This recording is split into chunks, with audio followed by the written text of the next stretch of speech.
Crop improvement में जो खरीफ crops हैं, ठीक है, वो कौन कौन सी हैं उसके बारे में देख लेते हैं सबसे पहले। तो सबसे पहले है धान्य फसलें, या इनको सीरियल्स भी बोल देते हैं इंग्लिश के अंदर। ठीक है, तो चार फसलें हैं, चार क्रॉप्स हैं जो आपको इस सेमेस्टर के अंदर पढ़नी है, जिसमें धान, मक्का, ज्वार और बाजरा। ठीक है, यानी राइस, मेज, सोरगम एंड बाजरा, ये चार क्रॉप्स के बारे में हम लोग पढ़ेंगे। दूसरा है दालें, यानी पल्सेस भी बोल देते हैं। ठीक है, तो पल्सेस कौन कौन सी है आपके सिलेबस के अंदर? उड़द, मूंग, चंवला, अरहर और मोठ। ठीक है, इंग्लिश में बोलें तो क्या बोलेंगे? उड़द, मूंग, काउपी, पीजन पी एंड मोठ बीन। तो ये दालें हैं, पल्सेस हैं जो आपके सिलेबस में है, इसके बारे में हम लोग पढ़ेंगे। उसके बाद है तेल बीज फसलें, ऑयल सीड क्रॉप्स। तो ऑयल सीड क्रॉप्स कौन कौन सी हैं अभी? तो तीन फसलें हैं ये जो आपके सिलेबस में हम लोग पढ़ेंगे, सोयाबीन, तिल और मूंगफली। ठीक है, या इंग्लिश में हम लोग बोलते हैं इनको सोयाबीन, सिसेम एंड ग्राउंडनट। ठीक है, चलिए उसके बाद नेक्स्ट हम लोग पढ़ेंगे इसमें रेशा फसलें या फाइबर क्रॉप्स। तो सिर्फ एक ही फाइबर क्रॉप आपको पढ़नी है आपके सिलेबस के अकॉर्डिंग, कपास या कॉटन। उसके बाद फोडर क्रॉप्स हैं कुछ, चार फसलें हैं जो हम लोग पढ़ेंगे, जिसमें बाजरा, ज्वार और मक्का। ठीक है, बाजरा, सोरगम एंड मेज जो है ये आपके सिलेबस में है, इनके बारे में हम लोग पढ़ेंगे। और उसके बाद सब्जियों की बात करें तो दो हैं इसके अंदर, मिर्च और टमाटर, यानी चिल्ली एंड टोमेटो। और उसके बाद फिर नकदी फसलें या कैश क्रॉप्स या अदर क्रॉप्स बोल देते हैं इनको। तो इसके अंदर एक क्रॉप हम लोग पढ़ेंगे अरंडी या कास्टर। ठीक है, तो अब ये जो भी फसलों के नाम मैंने आपको बताए हैं, इन फसलों के बारे में हमें क्या कुछ पढ़ना है? ठीक है, तो इनके बारे में हमें पढ़ना है, इनका कॉमन नेम क्या है, सामान्य नाम क्या है, इनका बॉटनिकल नेम क्या है, ठीक है, वनस्पतिक नाम क्या है, किस फैमिली से या किस कुल से ये बिलोंग करता है। इसके अलावा कितने गुणसूत्र संख्या है, ठीक है ना, क्रोमोसोम नंबर्स कितने हैं इस क्रॉप के अंदर, डिप्लॉइड हैं या टेट्राप्लॉइड हैं या हेक्साप्लॉइड हैं, है ना, पॉलीप्लॉइड ही है या नहीं, ये भी देखेंगे अपने। इसके अलावा फिर हम लोग देखेंगे इसके अंदर सेंटर ऑफ रीजन।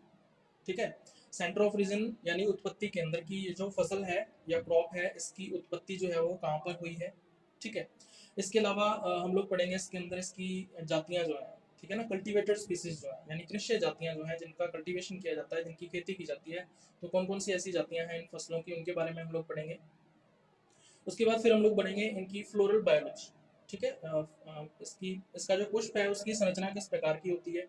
ठीक है, अगर हम संकरण करवाना चाहें तो हमें पुष्प की संरचना के बारे में पता होना चाहिए, है ना, उसके अंदर कितने पुंकेसर हैं, ठीक है, कितने उसके अंदर अंडक हैं, कौन कौन से भाग होते हैं पुष्प के अंदर, है ना, पुष्प को कैसे खोला जाता है। तो ये सारे के सारे पार्ट्स जो हैं वो किसके अंदर आ जाते हैं? फ्लोरल बायोलॉजी के अंदर आ जाते हैं। इसके अलावा इन्फ्लोरेसेंस या पुष्पक्रम किस प्रकार का होता है, ठीक है, परागण कैसे होता है इन फसलों के अंदर, स्वपरागण होता है या परपरागण होता है ना, जो पुष्प हैं वो द्विलिंगी हैं या एक लिंगी हैं, है ना, बाइसेक्सुअल या यूनिसेक्सुअल हैं, इन सब के बारे में हम लोग पढ़ेंगे। उसके बाद फिर हम लोग पढ़ेंगे इसके अंदर ब्रीडिंग ऑब्जेक्टिव्स, प्रजनन उद्देश्य, कि हम लोग जो ब्रीडिंग मेथड्स यूज कर रहे हैं, ठीक है ना, जो भी हम लोग प्रजनन विधियां यूज कर रहे हैं इन फसलों के अंदर, तो उन उसका उद्देश्य क्या है। ठीक है, हम लोग किसी न किसी उद्देश्य को प्राप्त करने के लिए इन फसलों के अंदर प्रजनन विधियों का उपयोग करते हैं। ठीक है, तो वो कौन कौन से उद्देश्य हैं उनके बारे में हम लोग पढ़ेंगे, तो अलग अलग क्रॉप्स में ये वेरी करता रहेगा। उसके बाद फिर लास्ट में हम लोग पढ़ेंगे प्रजनन विधियां या ब्रीडिंग मेथड्स। ठीक है, कि कौन कौन सी ब्रीडिंग मेथड्स जो हैं इन फसलों के अंदर यूज की जाती हैं, और उन ब्रीडिंग मेथड्स के द्वारा या प्रजनन विधियों के द्वारा कौन कौन सी किस्मों का निर्माण जो है वो इन फसलों के अंदर किया जाता है। ठीक है, तो ये सारा जो मैटर है वो हम लोग इसके अंदर पढ़ेंगे। तो हम लोग सबसे पहले हम लोग बात कर लेते हैं जैसे गुणसूत्र संख्या या क्रोमोसोम नंबर्स की। ठीक है, तो एक फसल के अंदर या एक क्रॉप के अंदर जो गुणसूत्रों की संख्या है वो निश्चित रहती है ना, और सामान्यतः कैसी होती है? डिप्लॉयड होती है। ठीक है, सामान्यतः कैसी होती है? डिप्लॉयड होती है, लेकिन कुछ फसलों के अंदर पॉलीप्लॉइडी भी देखने को मिलती है, बहुगुणिता भी देखने को मिलती है। तो बहुगुणिता जो है वो किस तरह की हो सकती है उसके बारे में हम लोग देखेंगे। तो बहुगुणिता या इसको इंग्लिश में बोलते हैं पॉलीप्लॉइडी। ठीक है, तो बहुगुणिता या पॉलीप्लॉइडी है क्या? तो किसी पादप के जीनोम की गुणसूत्र संख्या जो है, ठीक है, उसका 3 गुना, 4 गुना या अधिक गुना होना ही क्या कहलाता है? बहुगुणिता कहलाता है। ठीक है, अब इसको हम लोग ट्रू पॉलीप्लॉइडी भी बोलते हैं या इसको सत्य बहुगुणिता भी कहा जाता है। अब इसको दो टाइप्स में आगे डिवाइड किया गया है, ठीक है। कौन कौन से टाइप्स हैं? सबसे पहला है ऑटोपॉलीप्लॉइडी, या इसको बोल देते हैं हिंदी के अंदर स्वबहुगुणिता, ठीक है। और दूसरा है एलोपॉलीप्लॉइडी, या इसको हिंदी में क्या बोल देते हैं? पर बहुगुणिता। तो सबसे पहले स्वबहुगुणिता या ऑटोपॉलीप्लॉइडी की बात करें तो ऑटोपॉलीप्लॉइडी क्या चीज होती है? अभी जब एक ही जीनोम दो से अधिक बार उपस्थित होता है तो इसे हम लोग क्या बोलते हैं? स्वबहुगुणिता या ऑटोपॉलीप्लॉइडी कहते हैं, ठीक है। जीनोम एक ही है, उसकी सामान्यतः कितनी कॉपीज होती हैं, कितनी प्रतियां होती हैं उसकी? एक सेल के अंदर या एक प्लांट के अंदर दो कॉपीज होती हैं, ठीक है। लेकिन अगर दो की बजाय तीन कॉपीज हों या चार कॉपीज हों, ठीक है, तो ये जो कंडीशन है वो क्या कहलाएगी? स्वबहुगुणिता या ऑटोपॉलीप्लॉइडी कहलाएगी, ठीक है। तो जब एक ही प्रकार का जीनोम दो से अधिक बार उपस्थित होता है तो उसको हम लोग क्या बोल देते हैं? स्वबहुगुणिता या ऑटोपॉलीप्लॉइडी, ठीक है। एग्जाम्पल जैसे मान लीजिए त्रिगुणित या ट्रिप्लॉइड, ठीक है। तो ट्रिप्लॉइड के अंदर क्या होगा? एक ही प्रकार का जीनोम जो है उसकी तीन कॉपीज या तीन प्रतियां उपस्थित होंगी। जैसे मैं आपको बताऊं, जो बनाना का प्लांट है ना, केले का जो पौधा है वो कैसा होता है? त्रिगुणित होता है। तो वो एक स्वबहुगुणित या ऑटोपॉलीप्लॉइड पौधा है, ठीक है। इसके अलावा चतुर्गुणित भी हो सकता है, यानी कि टेट्राप्लॉइड भी हो सकता है। तो अगर चार कॉपीज प्रेजेंट हो, उसी तरह से अगर पांच कॉपीज हो तो उसको क्या बोलेंगे? पेंटाप्लॉइड या पंचगुणित। और अगर छह कॉपीज उपस्थित हो तो उसको क्या बोलेंगे? षटगुणित या हेक्साप्लॉइड, ठीक है। तो ये डिपेंड करता है क्रॉप टू क्रॉप। चलिए, तो ये है अभी सबसे पहला स्वबहुगुणिता। उसके बाद हम लोग दूसरा बात करते हैं पर बहुगुणिता, या इसको इंग्लिश में क्या बोल देते हैं? एलोपॉलीप्लॉइड, ठीक है। तो ये क्या चीज होती है?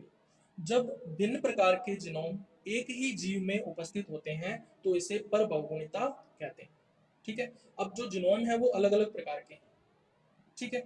चलिए, अब एलोपॉलीप्लॉइड जो है वो हमेशा इवन नंबर के अंदर हो सकती है या सम संख्या के अंदर हो सकती है, ठीक है। सम संख्या मतलब क्या हो सकता है? चतुर्गुणित हो सकता है, षटगुणित हो सकता है, ठीक है, या फिर अष्टगुणित भी हो सकता है, यानी ऑक्टाप्लॉइड भी हो सकता है, ठीक है। टेट्राप्लॉइड, हेक्साप्लॉइड या ऑक्टाप्लॉइड, ये कभी भी विषम संख्या में नहीं होगा, ठीक है। कभी भी ट्रिप्लॉइड नहीं हो सकता, कभी भी पेंटाप्लॉइड नहीं हो सकता, ठीक है। कभी भी सेप्टाप्लॉइड नहीं हो सकता, यानी सात भी नहीं हो सकती। तो अब इसके अंदर मान लीजिए टेट्राप्लॉइड की बात कर लेते हैं, तो यहाँ पे दो जीनोम आपको दिख रहे होंगे। एक तो है X1 जीनोम, है ना, और दूसरा जीनोम कौन सा है? X2 genome. तो X1 और X2 जीनोम जो है ये दोनों अलग अलग टाइप के जीनोम्स हैं, ठीक है। तो ये दोनों जीनोम एक ही पौधे के अंदर अगर उपस्थित हैं तो इसको क्या बोलेंगे? चतुर्गुणित या टेट्राप्लॉइड, ठीक है। उसके बाद आती है हेक्साप्लॉइड या षटगुणित। षटगुणित की बात करें तो यहाँ पे तीन प्रकार के जीनोम जो है वो उपस्थित होते हैं। तो यहाँ पे आपको दिख रहा होगा X1, X2 एंड X3। तो ये तीनों के तीनों जो जीनोम्स हैं ये अलग अलग प्रकार के जीनोम हैं जो एक ही पौधे के अंदर उपस्थित हैं, और इसको हम लोग क्या बोल देते हैं? षटगुणित या हेक्साप्लॉइड। चलिए, मैं आपको उदाहरण बता देता हूँ। आपको पता होगा जो गेहूं है ना, जो व्हीट है, वो हम लोग जो उगाते हैं वो कौन सा है? हेक्साप्लॉइड है या षटगुणित है, ठीक है। उसके अंदर तीन प्रकार के जीनोम होते हैं, ठीक है। उन जीनोम के नाम आपको बता देता हूँ मैं। पहला होता है ए, फिर दूसरा बी और तीसरा डी, ठीक है। तो ए, बी और डी तीन अलग अलग प्रकार के जीनोम हैं जो एक ही पौधे के अंदर उपस्थित हैं। तो इसका मतलब जो गेहूं का पौधा है वो कैसा है? एलोहेक्साप्लॉइड है, ठीक है ना, पर षटगुणित है, एलोहेक्साप्लॉइड, ठीक है। तो ये एग्जांपल है अभी उसका, एलोपॉलीप्लॉइडी या पर बहुगुणिता का। तो क्रोमोसोम नंबर्स के बारे में हम लोग पढ़ेंगे अलग अलग फसलों के बारे में, फसलों के अंदर। चलिए, तो ये सबसे पहला कैरेक्टर है जो हमें पढ़ना है। उसके बाद दूसरा हम लोग बात करते हैं उत्पत्ति केंद्र की, या इसको क्या बोल देते हैं? सेंटर ऑफ ओरिजिन की, ठीक है। तो उत्पत्ति केंद्र या सेंटर ऑफ ओरिजिन के बारे में आपको दो वैज्ञानिकों का नाम ध्यान में रखना है, ठीक है। तो ये दो वैज्ञानिक कौन कौन से हैं अभी? एक तो है डी कैंडोली, ठीक है, डी कैंडोली, और दूसरा कौन सा है? एन आई वैविलॉन। इन दोनों के ऊपर क्वेश्चन जो है वो जरूर पूछा जाता है, ठीक है, सेंटर ऑफ ओरिजिन से संबंधित। तो सबसे पहले सेंटर ऑफ ओरिजिन होता क्या है? तो इसकी जो कंसेप्ट है वो किसने शुरू की थी? डी कैंडोली ने 1886 के अंदर, ठीक है। 1886 में डी कैंडोली ने उत्पत्ति केंद्र की जो कंसेप्ट है उसको शुरू किया था, ठीक है। डी कैंडोली ने क्या बताया? इसने ये बताया था कि जो कृष्य पौधे हैं उनकी उत्पत्ति कहाँ से हुई है? जंगली पौधों से हुई, है ना। हम लोग जो प्लांट्स कल्टीवेट करते हैं या कल्टीवेटेड जो प्लांट्स हैं, जितने भी क्रॉप्स हैं वो क्या है, कल्टीवेटेड है, कृषि है। उनकी उत्पत्ति वो कहता है कि कहाँ से हुई है, वाइल्ड प्लांट से हुई है या जंगली पौधों से हुई, ठीक है।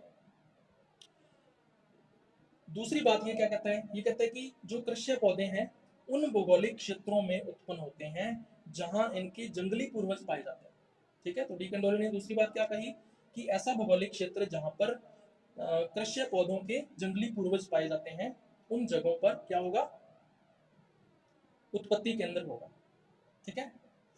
या हम कह सकते हैं कृषि पौधों की उत्पत्ति उस क्षेत्र में हुई होगी, ठीक है। हमें पता है कि जितने भी फसलें हम लोग आज उगा रहे हैं, पहले जो फार्मर्स थे वो क्या करते थे, पुराने टाइम की बात कर रहे हैं हम लोग, जब सिविलाइजेशन शुरू हुआ था, है ना, जब सभ्यता स्थापित हुई थी, मतलब जब जंगलों से गांवों में रहना शुरू किया था मनुष्य ने, तो उस टाइम पे वो क्या करते थे, जंगलों से जो बढ़िया पौधे होते थे उनके बीजों को लाके खेतों के अंदर उगाते थे, ठीक है। तो हमें पता है फिर कि जंगली पौधों से ही जो कृषि पौधे हैं उनकी उत्पत्ति हुई है, ठीक है। तो एन आई वेबिट सॉरी जो डी कंडोली था उसने 1886 के अंदर ये दो बातें बताई थी, ठीक है। तो डी कंडोली हो गया। उसके बाद आता है एन आई वेबिलॉव। तो एन आई वेबिलॉव की बात करें तो ये रूस का एक वैज्ञानिक था, ठीक है, कृषि वैज्ञानिक था रूस का, ठीक है, रूस का ये रहने वाला था। इसने 10 वर्षों तक उत्पत्ति केंद्र पर खोज की थी, ठीक है। 10 वर्षों तक, कब से कब तक, 1920 से लेके 1930 तक, तो 10 वर्षों तक लगातार इसने उत्पत्ति केंद्र से संबंधित जो भी मैटर था उसके ऊपर इसने खोज की थी, ठीक है। अब इसके अनुसार जो पौधों की विविधताएं हैं, ठीक है, वो कहां पर होती हैं, पहाड़ों, रेगिस्तानों व नदियों के द्वारा अलग हुए छोटे से भूभाग में पाई जाती है, ठीक है। एक छोटा सा जियोग्राफिकल एरिया है जिसको सेपरेट कर दिया गया है, ठीक है, किसके द्वारा, हिल्स के द्वारा, पहाड़ों के द्वारा, या फिर रेगिस्तान के द्वारा, या फिर नदियों के द्वारा, ठीक है। तो उस भौगोलिक क्षेत्र के अंदर जो पौधे हैं उनकी सबसे ज्यादा विविधता जो है या जो डाइवर्सिटी है वो पाई जाती है, ठीक है। ये किसने बताया था अभी, एन आई वेबिलॉव ने बताया था, ठीक है। चलिए, अब जो उत्पत्ति केंद्र है या सेंटर ऑफ रीजन है उसको हम लोग किस तरह से परिभाषित कर सकते हैं, तो इसको परिभाषित कैसे करेंगे भी, वह भौगोलिक क्षेत्र जहां पर किसी पादप जाति की अधिकतम विविधता पाई जाती है उत्पत्ति केंद्र कहलाता है, ठीक है। तो ऐसा जियोग्राफिकल एरिया जहां पर किसी प्लांट स्पीसीज की मैक्सिमम डाइवर्सिटी जो है वो उपस्थित होती है, ठीक है। मतलब क्या है, एक प्लांट स्पीसीज है, उसकी अलग अलग वेराइटीज या अलग अलग रेसेस जो है वो एक ही भौगोलिक क्षेत्र के अंदर उपस्थित है, ठीक है। तो ये जो एरिया है या क्षेत्र है ये क्या कहलाएगा, उत्पत्ति केंद्र कहलाएगा, ठीक है। अब जो उत्पत्ति केंद्र है ये दो तरह के हो सकते हैं, प्राथमिक उत्पत्ति केंद्र और द्वितीयक उत्पत्ति केंद्र, यानी primary centre of region and secondary centre of origin, ठीक है। सबसे पहले हम लोग देखते हैं कि जो प्राइमरी सेंटर ऑफ रीजन है वो क्या चीज होती है। तो प्राइमरी सेंटर ऑफ रीजन की अगर हम लोग बात करें तो वह भौगोलिक क्षेत्र जहां अधिकतम विविधता व जंगली संबंधी दोनों पाए जाते हैं प्राथमिक उत्पत्ति केंद्र कहलाता है, ठीक है। एक भौगोलिक क्षेत्र है या ज्योग्राफिकल एरिया है, वहां पर वेरिएशन भी है या विविधता भी है, और साथ में जो वाइल्ड रिलेटिव्स हैं या जंगली संबंधी हैं, ठीक है ना, किसी फसल के या फसली पौधे के, वो दोनों उपस्थित हैं, तो ऐसा क्षेत्र क्या कहलाएगा, प्राथमिक उत्पत्ति केंद्र या प्राइमरी सेंटर ऑफ रीजन कहलाता है, ठीक है। चलिए, अब दूसरी बात कर लेते हैं हम लोग, द्वितीयक उत्पत्ति केंद्र या सेकेंडरी सेंटर ऑफ रीजन, ठीक है। तो सेकेंडरी सेंटर ऑफ रीजन कैसे बने, ये बने माइग्रेशन से, ठीक है ना। माइग्रेशन का मतलब क्या है, जो प्राइमरी उत्पत्ति केंद्र है वहां से जो पौधों के बीज थे, ठीक है, उनका ट्रांसपोर्ट हुआ किसी दूसरे भौगोलिक क्षेत्र के अंदर, ठीक है ना, किसी दूसरे भौगोलिक क्षेत्र के अंदर, तो वहां पर जाकर जो पौधों की विविधता थी वो उत्पन्न हो गई दूसरे क्षेत्र में, लेकिन जो जंगली पूर्वज थे वो कहाँ रह गए, प्राइमरी उत्पत्ति केंद्र, प्राथमिक उत्पत्ति केंद्र या प्राइमरी सेंटर ऑफ रीजन पर ही रह गए, ठीक है। तो जो सेकेंडरी सेंटर ऑफ रीजन होगा या द्वितीय उत्पत्ति केंद्र होगा वो कौन सा होगा, वह भौगोलिक क्षेत्र जहां अधिकतम विविधता तो उपस्थित होती है परंतु जंगली संबंधी या जो वाइल्ड रिलेटिव्स हैं वो नहीं पाए जाते, ठीक है। क्या कहलाता है, द्वितीय उत्पत्ति केंद्र या सेकेंडरी सेंटर ऑफ रीजन कहलाता है, ठीक है। तो प्राइमरी सेंटर और सेकेंडरी सेंटर कौन सा है ये आपको पता होना चाहिए, इसके ऊपर भी क्वेश्चन जो है वो पूछा जा सकता है। चलिए अब हम लोग बात करते हैं कि जो वेविलॉव है उसने ये बताया कि जो वर्ल्ड है उसके अंदर टोटल 8 उत्पत्ति केंद्र हैं, मतलब 8 ऐसे भौगोलिक क्षेत्र हैं जहां पर कृषि पौधों की उत्पत्ति हुई है या जो कल्टीवेटेड प्लांट्स हैं उनका ओरिजिन हुआ है। ठीक है, तो इन 8 उत्पत्ति केंद्रों के नाम आपको ध्यान में रखने हैं। ठीक है, तो ये कौन कौन से हैं अभी, जैसे सबसे पहला आपको दिख रहा होगा यहाँ पे चाइना। ठीक है, तो चाइना जो है वो सबसे बड़ा केंद्र है। ठीक है, और सबसे प्राचीनतम केंद्र है। ठीक है, सबसे बड़ा भी है और सबसे प्राचीनतम भी है, यानी पुराना भी है। ठीक है, तो largest and oldest centre of origin कौन सा है, चाइना है। ठीक है, लार्जेस्ट क्यों है, क्योंकि यहाँ पर सबसे ज्यादा कृषि पौधों की उत्पत्ति हुई। ठीक है, सबसे ज्यादा कल्टीवेटेड प्लांट्स जो है उनका ओरिजिन चाइना में हुआ, और ये कितने प्लांट्स थे, 136 136 पौधों की जो उत्पत्ति है वो चाइना के अंदर हुई। ठीक है, तो ये है सबसे पहला सेंटर। उसके बाद दूसरे सेंटर की बात करते हैं हम लोग, इंडियन सेंटर। तो इंडियन सेंटर जो है इसको 2 उप केंद्रों के अंदर विभाजित किया गया है। ठीक है, हालांकि यहाँ पे आपको दिख नहीं रहा होगा, फिर भी मैं आपको बता देता हूँ, आपको नोट्स के अंदर ये मिल जाएगा।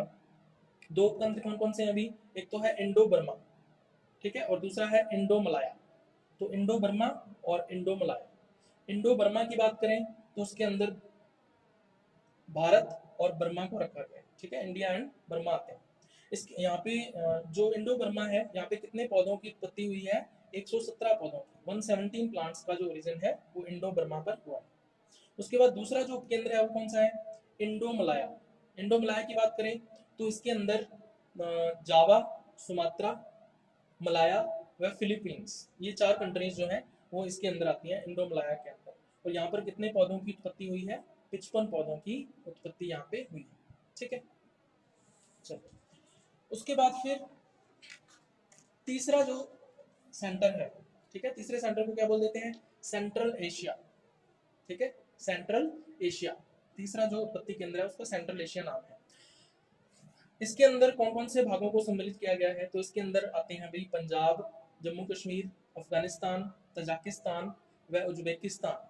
ठीक है, तो इनको इस सेंटर के अंदर सम्मिलित किया गया है, और यहाँ पर कितने पौधों की उत्पत्ति हुई है, 43 प्लांट्स, 43 पौधों की उत्पत्ति जो है वो सेंट्रल एशिया में हुई है। उसके बाद फोर्थ हम लोग बात कर लेते हैं, चौथा सेंटर कौन सा है, वो है माइनर एशिया। ठीक है, या माइनर एशिया को हम लोग नियर ईस्टर्न का नाम भी दिया जाता है, या फिर इसको पर्सियन सेंटर भी कहते हैं।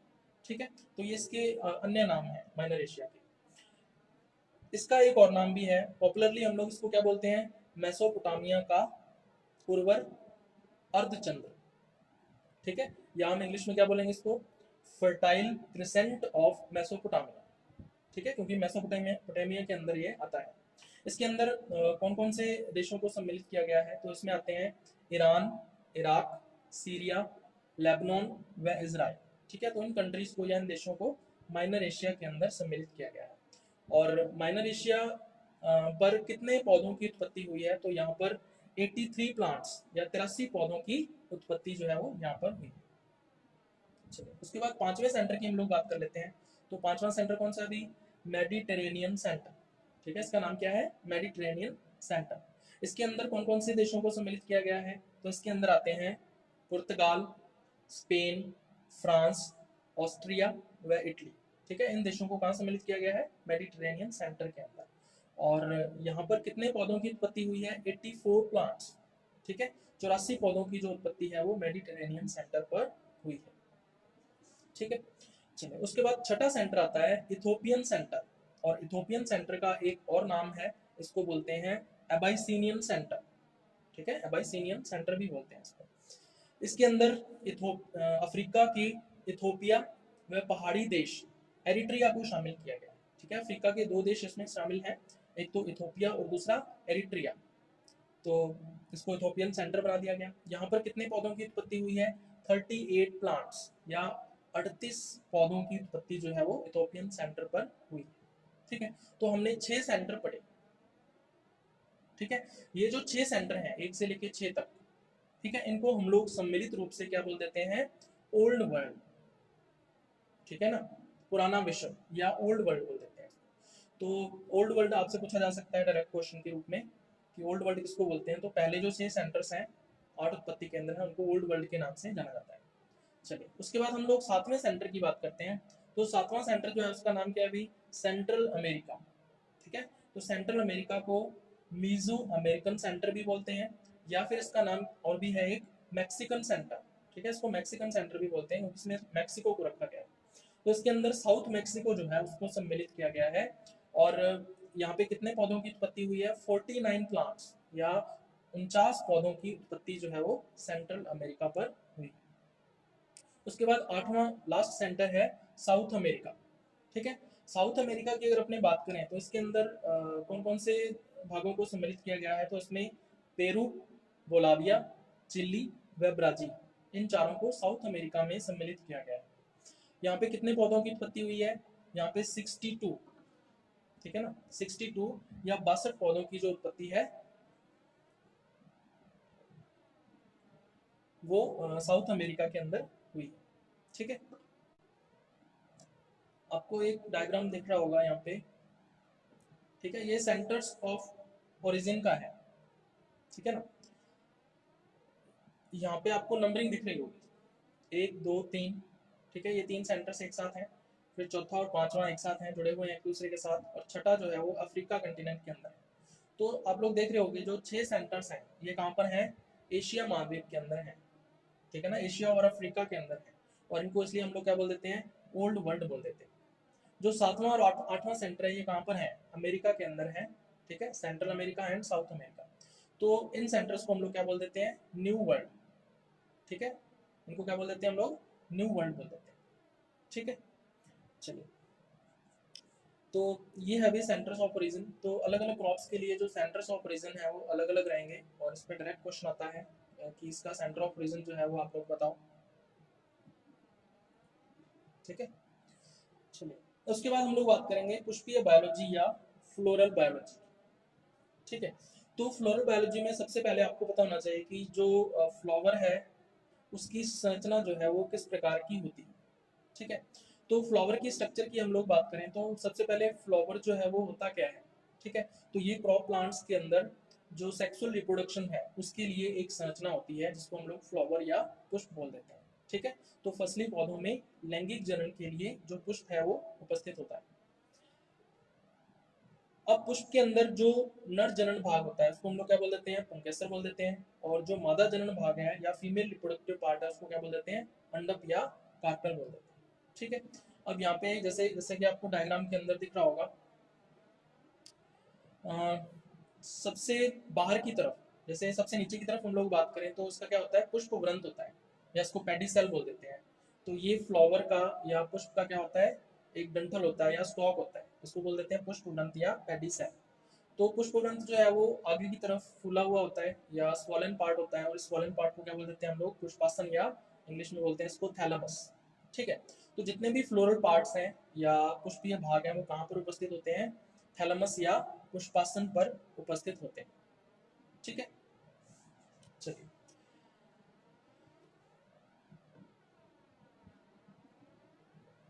अब कौन कौन से भाग हैं, तो सबसे बाहर की तरफ आपको दिख रहा होगा बाह्यदल।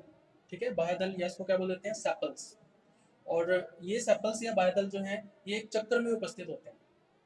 ठीक है, और इस चक्र को हम लोग क्या बोल देते हैं, वर्ल्ड को क्या बोल देते हैं, बाह्यदल पुंज, या इसको इंग्लिश में बोल देते हैं कैलिक्स। ठीक है, कैलिक्स हमेशा, या जो बाह्यदल है या सेपल्स हैं वो हमेशा कैसे होते हैं, हरे रंग के होते हैं या ग्रीन कलर के होते हैं। ठीक है, चलिए उसके बाद उसके अंदर की तरफ दल उपस्थित होते हैं या पेटल्स उपस्थित होते हैं। तो पेटल्स भी किसमें होते हैं, वर्ल्स के अंदर या एक चक्र में उपस्थित होते हैं, और इस चक्र का नाम क्या है, दलपुंज, या इसको इंग्लिश में बोल देते हैं कोरोला। ठीक है, उसके बाद फिर पुंकेसर, उसके बाद का चक्र है वो क्या कहलाता है, पुंकेसरों का चक्र होता है, और पुंकेसर या इसको इंग्लिश में बोल देते हैं स्टामिन्स, और इसके चक्र या वर्ल्ड को क्या बोल देते हैं, पुमंग या एंड्रोइशियम। ठीक है, और सबसे अंदर की तरफ का जो पार्ट है वो क्या कहलाता है, अंडक होते हैं, और या इसको इंग्लिश में बोल देते हैं कार्पेल्स। और अंडक या कार्पेल्स जो है वो भी एक चक्कर या वर्ल्ड के अंदर उपस्थित होते हैं, और इनके चक्कर को क्या बोल देते हैं, जायान या गाइनोइशियम। तो ये एक टिपिकल फ्लावर या पुष्प की संरचना है जो आपको पता होनी चाहिए।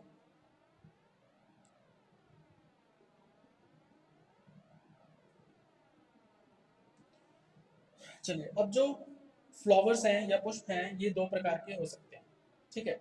सबसे पहला जैसे कि आपको दिख रहा होगा द्विलिंगी या बाइसेक्सुअल फ्लावर्स, इसको क्या बोल देते हैं, बाइसेक्सुअलिटी या द्विलिंगता, ठीक है। तो बाइसेक्सुअलिटी किसको बोलेंगे हम लोग, जब पौधों में द्विलिंगी पुष्प पाए जाते हैं। द्विलिंगी का मतलब क्या है, जब पुष्प के अंदर नर और मादा भाग यानी मेल एंड फीमेल पार्ट दोनों उपस्थित होते हैं या प्रेजेंट होते हैं, उसको क्या बोल देते हैं, बाइसेक्सुअल फ्लावर या द्विलिंगी पुष्प बोल देते हैं, ठीक है। और इसी गुण को क्या बोला जाता है, इसी लक्षण को क्या बोलते हैं हम लोग, बाइसेक्सुअलिटी या द्विलिंगता बोलते हैं, ठीक है। तो द्विलिंगी पुष्पों में नर भाग पुंकेसर व मादा भाग जो है वो अंडक, दोनों एक ही पुष्प में पाए जाते हैं, ठीक है। एक ही फ्लावर है, आपको दिख रहा होगा डायग्राम के अंदर। तो इसमें पुंकेसर यानी स्टामेन्स भी हैं और जो अंडक यानी कि कार्पेल्स भी है। तो ये दोनों के दोनों एक ही फ्लावर में है, इसलिए इसका ये क्या हो गया, बाइसेक्सुअल फ्लावर हो गया, ठीक है।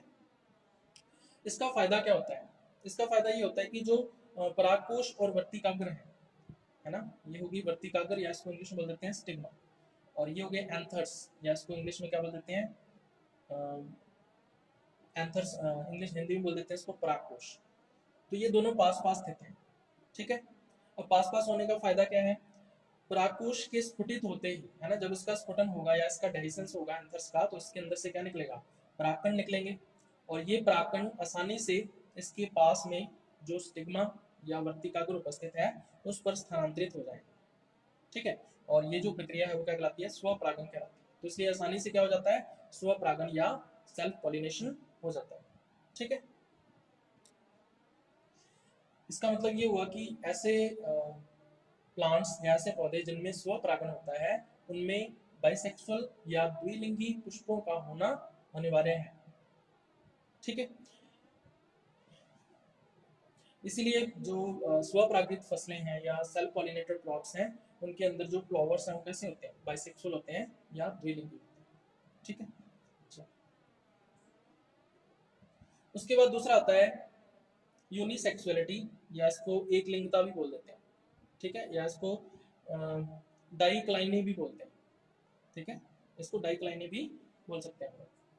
तो एक लिंगता या यूनिसेक्सुअलिटी क्या है, तो जब पौधों में एक लिंगी पुष्प पाए जाते हैं तो उसको क्या बोलते हैं, एक लिंगता बोलते हैं। एक लिंगी पुष्प का मतलब क्या है, नर पुष्प या मेल फ्लावर अलग होगा और मादा पुष्प या फीमेल फ्लावर जो है वो अलग होगा। नर पुष्प के अंदर केवल और केवल क्या होंगे, पुंकेसर होंगे, जैसा कि डायग्राम, दूसरे डायग्राम के अंदर आपको दिख रहा होगा, यहाँ पे सिर्फ पुंकेसर या स्टामेन्स हैं, यहाँ पे अंडक नहीं है, ठीक है। और जो मादा पुष्प होगा उसमें पुंकेसर नहीं होंगे और सिर्फ क्या होंगे, अंडक या कार्पेल्स होंगे, ठीक है। तो नर पुष्प और मादा पुष्प अगर अलग अलग हों तो ये जो कंडीशन है या ये जो व्यवस्था है वो क्या कहलाती है, एक लिंगता या यूनिसेक्सुअलिटी कहलाती है। अब इसका फायदा क्या है, जो परागकोश और वर्तिकाग्र है दोनों दूर दूर स्थित हैं। देखो, जो परागकोश है यानी पुंकेसर का जो परागकोश भाग है, अंतर भाग है, वो अलग पुष्प के अंदर है, जबकि जो स्टिग्मा है, वर्तिकाग्र है, अंडक का भाग होता है, ये अलग पुष्प के अंदर है। दोनों दूर दूर हो गए। इनके दूर दूर होने से ज्यादा चांसेस किसके रहते हैं, पर परागन या क्रॉस पॉलिनेशन के रहते हैं। तो इसका मतलब जो पर परागित फसलें हैं या क्रॉस पॉलिनेटेड क्रॉप्स हैं उनमें यूनिसेक्सुअल या एक लिंगी पुष्प जो है वो पाए जाते हैं। तो ये उनका गुण होता है।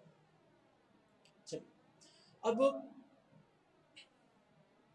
नर और मादा पुष्पों की स्थिति के आधार पर इसका क्या मतलब है, जो मेल और फीमेल फ्लावर्स हैं वो दोनों के दोनों एक ही प्लांट पर उपस्थित हैं, या फिर मेल फ्लावर्स नर पुष्प अलग पौधे पर हैं और फीमेल फ्लावर्स या मादा पुष्प जो है वो अलग फ्लावर के ऊपर हैं, ठीक है। इस आधार पर जो यूनिसेक्सुअलिटी है या एकलिंगता है इसको दो टाइप्स में डिवाइड किया गया है, ठीक है। तो दो टाइप्स कौन कौन से हैं, सबसे पहला है द्विलिंगाश्रयता, ठीक है, या इसको बोलते हैं मोनोइसी, ठीक है, क्या बोलते हैं, मोनोइसी।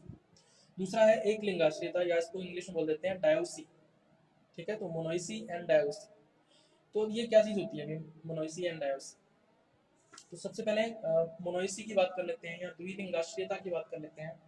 तो जब नर व मादा पुष्प दोनों एक ही पौधे पर उपस्थित होते हैं तो इसको क्या बोलते हैं हम लोग, मोनोइसी या द्विलिंगाश्रयता। ठीक है, तो यहाँ पे डायग्राम के अंदर आप लोग देख रहे हो एक पौधा है, इसके ऊपर नर पुष्प भी उपस्थित हैं और मादा पुष्प भी उपस्थित हैं। तो इस तरह की जो व्यवस्था है वो क्या कहलाती है, मोनोइसी या द्विलिंगाश्रयता कहलाती है। ठीक है, चलिए मैं आपको उदाहरण बता देता हूँ कौन कौन से ऐसे पौधे हैं जिनमें ये कंडीशन देखने को मिलती है। तो इसमें एग्जाम्पल्स आते हैं जैसे आम है, अरंडी है ना, केला, मक्का, कुकुरबिट्स हैं जितने भी, और अंगूर जो है, इसके अलावा स्ट्रॉबेरी, रबर और कसावा जो है, ये कुछ पौधे हैं जिनमें द्विलिंगाश्रयता या मोनोइसी कंडीशन जो है वो देखने को मिलती है। ठीक है,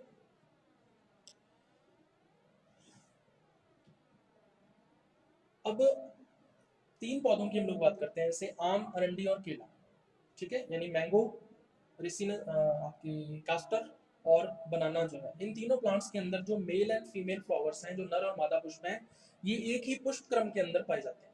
ठीक है, जो पुष्प क्रम होगा वो एक ही होगा और उसी के अंदर नर पुष्प भी होंगे और मादा पुष्प भी होंगे। ठीक है, जबकि अगर हम मक्का की बात करें तो मक्का के अंदर क्या होता है, जो नर पुष्प हैं वो अलग पुष्प क्रम में पाए जाते हैं।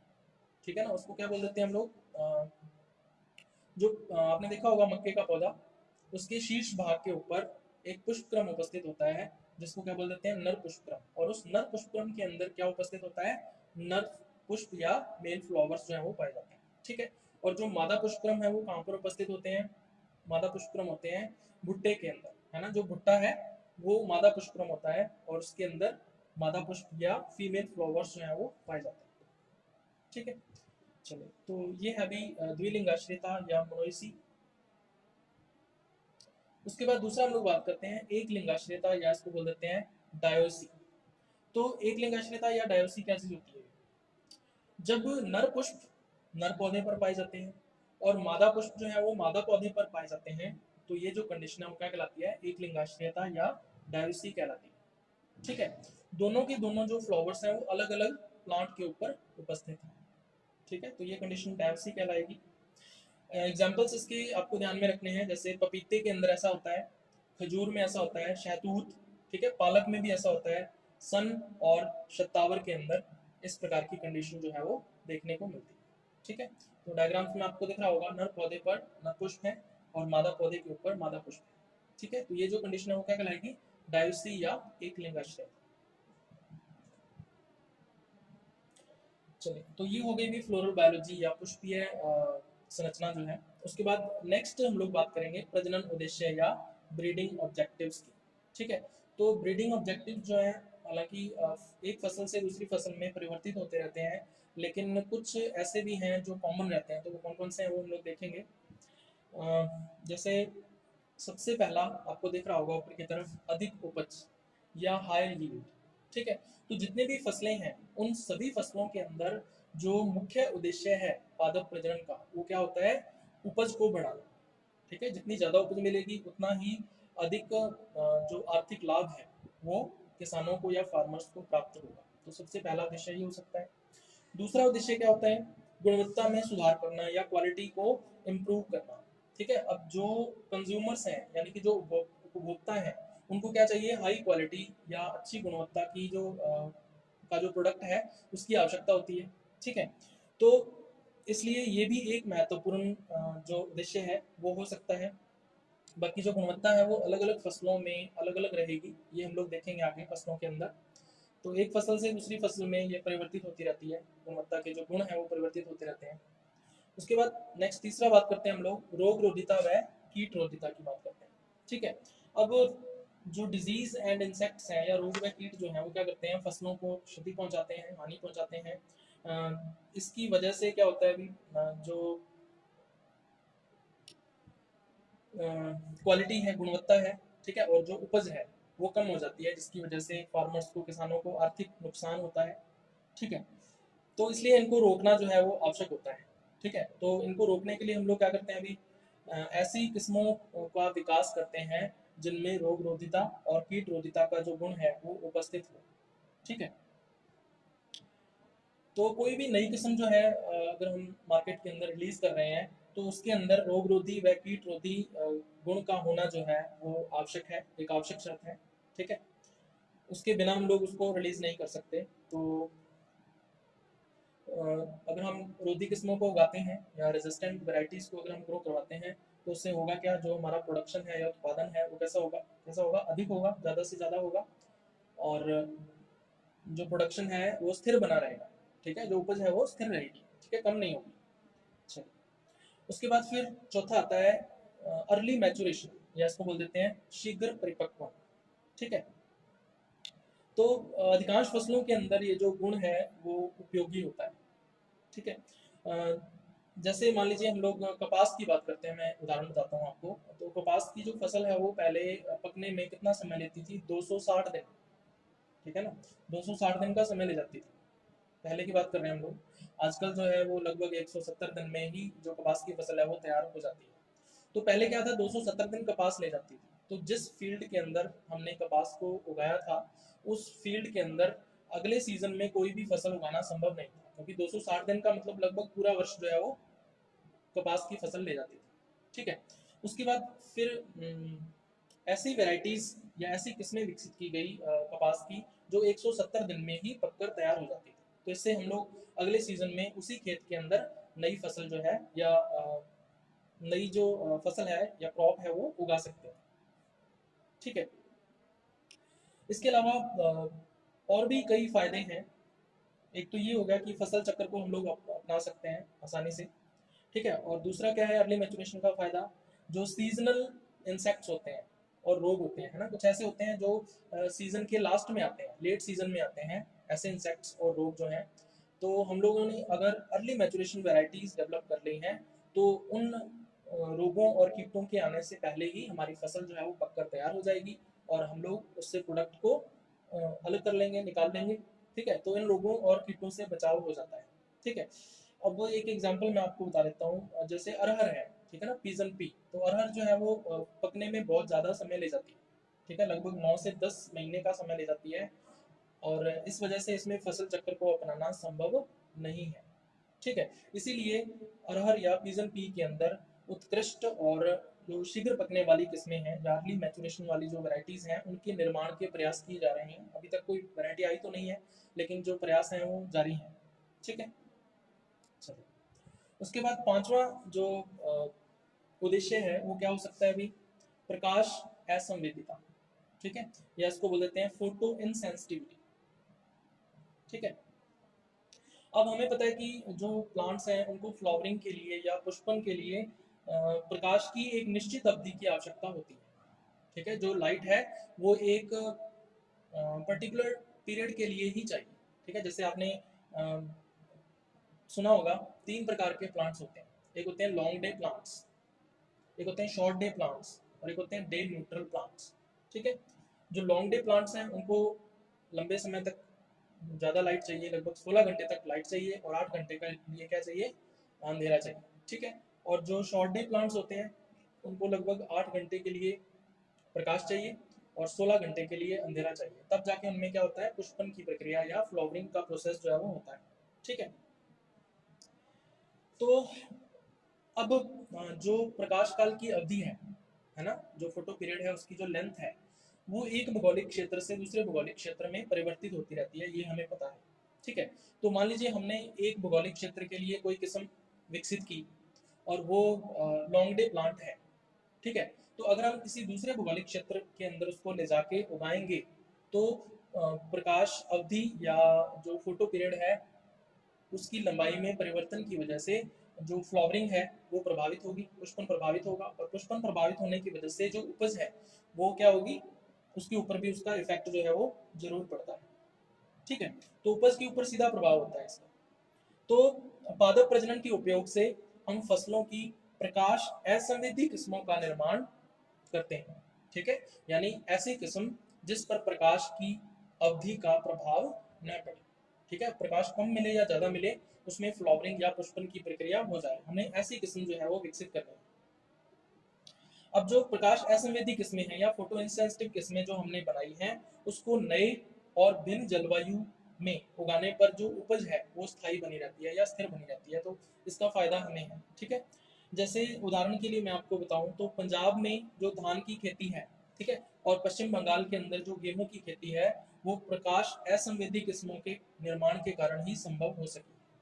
ठीक है, अगर फोटो इंसेंसिटिव या प्रकाश असंवेदी किस्मों का निर्माण नहीं किया जाता तो धान की खेती और गेहूं की खेती जो है वो पंजाब और पश्चिम बंगाल के अंदर संभव नहीं थी।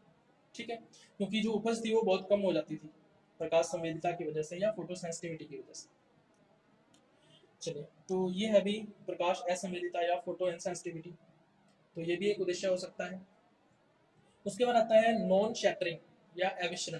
तो नॉन शैटरिंग या अविश्रण क्या चीज होती है अभी, तो मैं आपको उदाहरण बताता हूँ। जैसे आपको पता होगा कि अगर सरसों की फसल हम लोग काटते हैं, है ना, सरसों पक गई, उसको काटते हैं, तो हमें सरसों जो है उसको नम अवस्था में ही काटना पड़ता है। ठीक है, ह्यूमिड स्टेट के अंदर ही काटना पड़ता है, यानी कि पौधों पौधों को पूरी तरह से सूखने नहीं दिया जाता, कुछ हरापन जो है उसके अंदर रहता है, तभी उसको काट लेते हैं। ठीक है, तो अगर पूरी तरह से पक जाए मान लीजिए फसल सरसों की और पूरी तरह से सूख गई हो और हम उसको काटेंगे, तो आपको पता होगा कि जो जैसे हम लोग उसको काटते हैं पूरी तरह से सूखा हुआ पौधा है, तो उसके फलों से जो बीज हैं वो धरातल पर गिरते हैं या जमीन के ऊपर गिरते हैं। ठीक है, तो ये जो प्रक्रिया है वो क्या कहलाती है, शैटरिंग या विषरण। ठीक है, तो बीजों का पौधे से अपने आप ही नीचे गिरना या मैकेनिकल या यांत्रिक दबाव की वजह से नीचे गिरना, धरातल के ऊपर गिरना क्या कहलाता है, शैटरिंग या विषरण कहलाता है। ठीक है, तो इससे बचने के लिए हम लोग क्या करते हैं फिर, जो सरसों की फसल है उसको कुछ हरी अवस्था के अंदर, है ना, पूरी हरी तो नहीं कह सकते, कुछ हरी अवस्था के अंदर ही काट लेते हैं। ठीक है, ताकि विषरण या शैटरिंग से बचा जा सके। अब हमें क्या करना है, जो फसली पौधे हैं या क्रॉप प्लांट्स हैं उनमें अविषरण या नॉन शैटरिंग डेवलप करना है। ठीक है, तो पौधों के लिए ये एक अच्छी प्रक्रिया है ना, जो पौधे हैं उनके लिए शैटरिंग या विषरण जो है वो एक अच्छी प्रक्रिया है। कैसे, बीजों का क्या हो जाता है, प्रकीर्णन हो जाता है ना, और पौधों की जो जाति है उसका अस्तित्व बना रहता है। लेकिन जो किसान है उसके लिए जो शैटरिंग या विषरण है वो क्या है, एक अवांछित प्रक्रिया है या अनडिजायर्ड प्रोसेस है। ठीक है, किसानों के लिए ये बढ़िया नहीं है, क्योंकि उपज कम होगी और आर्थिक नुकसान होगा। तो इसलिए फसलों में जो अविषरण या नॉन शैटरिंग का गुण है वो होना चाहिए। चलिए, तो ये है अभी एविशन या नॉन शैटरिंग। उसके बाद नेक्स्ट जो उद्देश्य है वो आता है समकाल पक्वता या सिंक्रोनस मैच्योरिटी। ठीक है, तो जैसा कि आपने देखा होगा कि सरसों मूंग जैसी जो फसलें हैं उनके अंदर जो फलियां हैं वो एक साथ नहीं पकती। ठीक है, जैसे सरसों की ही बात कर लें हम लोग, तो सरसों की फसल को जब हम काटते हैं तो कुछ पौधे ऐसे होते हैं जो ज़्यादा हरी अवस्था के अंदर होते हैं, तो उन्हें हमें वैसे ही छोड़ना पड़ता है बिना काटे हुए, है ना, उसके पकने का इंतजार करना पड़ता है। ठीक है, तो जब वो पककर तैयार हो जाते हैं फिर उनको काटा जाता है दोबारा।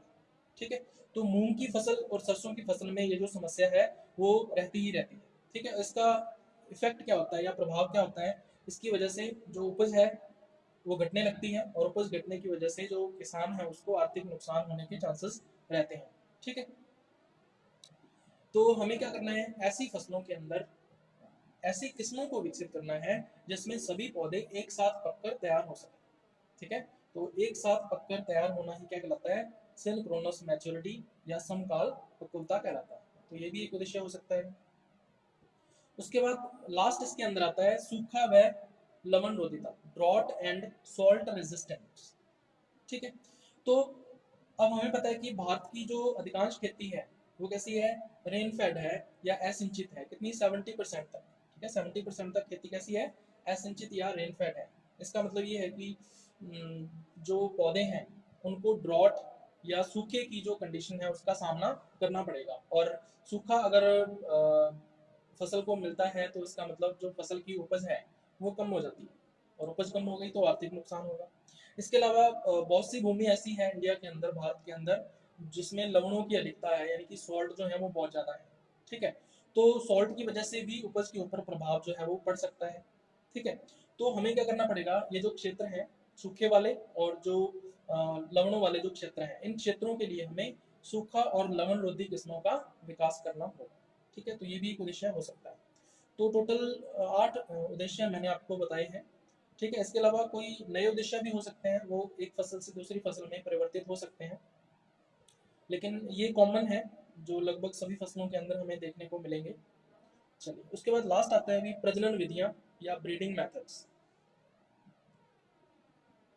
तो बहुत सारी प्रजनन विधियां जो हैं उनका उपयोग जो है वो अलग अलग फसलों के अंदर किया जाता है, और इन्हीं प्रजनन विधियों के उपयोग से हम लोग इन फसलों के अंदर अलग अलग किस्मों का या वेराइटीज का फॉर्मेशन करते हैं। ठीक है। तो इन ब्रीडिंग मेथड्स की डिटेल अगर आपको देनी है तो डिटेल आपको कहाँ से मिलेगी? आपने जो सेकेंड ईयर के फर्स्ट सेमेस्टर के अंदर फंडामेंटल्स ऑफ प्लांट ब्रीडिंग का पेपर पढ़ा है। ठीक है। उसमें हमने बहुत सारी ब्रीडिंग मेथड्स या प्रजनन विधियों के बारे में पढ़ा है। तो अगर ब्रीडिंग मेथड पर ही क्वेश्चन आ जाए तो उसका जो मैटर है वो आपको वहाँ से मिलेगा। ठीक है। यहाँ पर आपको क्या याद रखना है? यहाँ पे याद रखना है कि किस फसल के अंदर कौन सी प्रजनन विधि का उपयोग किया जाता है। ठीक है, या कौन कौन सी प्रजनन विधियों का उपयोग किया जाता है, और इन प्रजनन विधियों के उपयोग से उस फसल के अंदर कौन कौन सी किस्मों का या वैरायटीज का निर्माण जो है वो किया गया है। ठीक है। तो ये चीज जो है वो आपको इसमें ध्यान में रखनी है। तो इन प्रजनन विधियों के नाम मैं आपको बता देता हूँ। तो कई सारी विधियों के बारे में आपने पढ़ा होगा, जैसे सबसे पहले आती है पादप पुनर्स्थापन या प्लांट इंट्रोडक्शन। ठीक है। तो किसी नए भौगोलिक क्षेत्र के अंदर हम लोग नई किस्म को लाकर उगाते हैं, तो ये क्या कहलाता है? पादप पुनर्स्थापन या प्लांट इंट्रोडक्शन कहलाता है। दूसरी मेथड आपने सुनी होगी, शुद्ध वंशक्रम वर्ण या प्योर लाइन सिलेक्शन इसको बोल देते हैं। ठीक है। उसी तरह से समूह वर्ण या मास सिलेक्शन, ये भी एक मेथड है। उसके बाद फिर पुंज विधि या बल्क मेथड है। और पांचवी है प्रतीप संकरण विधि, या इसको बोल देते हैं बैक क्रॉस मेथड।